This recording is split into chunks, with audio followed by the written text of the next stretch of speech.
வணக்கம் மக்களே. போன மேட்ச் மில்லில் இறங்கி அடித்து முடிச்சுட்டு டிப்பிக்கு வந்து அங்கே 2 பேர் வராருங்கன்னு இருந்தாங்க. அடித்தா ஹெட்லையும் ஒழுங்க மாட்டேங்குது. வேறு எம்டன் தூக்கிட்டு வரான். போடுறா குளோவலாக ஒரு கைக்கு வருது. அவன் எப்படியாவது அடிச்சிரு போடு. 137 ஹெட் ஷாட். அவனை அடிச்சிடலாம். வாடாவா ஃபயர் பட்டன் வேறு கைக்கு இல்லை. ஓடுறா. உனக்கு கில்லாத கில்லடு அவன் வேறு வரான். குளோவில் போடு. கில் எடுத்துரு. போடுறா வீட்டு மேலே. என்ன பார்க்காம அவன் பாட்டுக்கு ஓடுறான். டீம்மேட் வேறு வந்தால் க்ளோவில் போட்டு அடிச்சு விட்டேன். அதுக்குள்ளே அவன் முடிச்சு விட்டணும் அப்படின்ட்டு வேகமாக வந்து அடிக்கிறேன். அவனுக்கு என்ன பண்ணுறதுனே தெரில. சுற்றி க்ளோவில் போட்டான். அவனை முடிச்சிட்டேன்.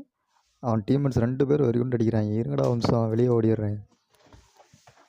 பாரு போடு ஹெட்டு. சப்ஸ்கிரைப் பண்ணிட்டு பாருங்க மக்களே. முடிச்சிடவனை எப்படியாவது. முடிச்சாச்சு. டீம்மேட் வரான். போடு கொஞ்சம் இல்லை சோழியும் முடிச்சிருப்பான்.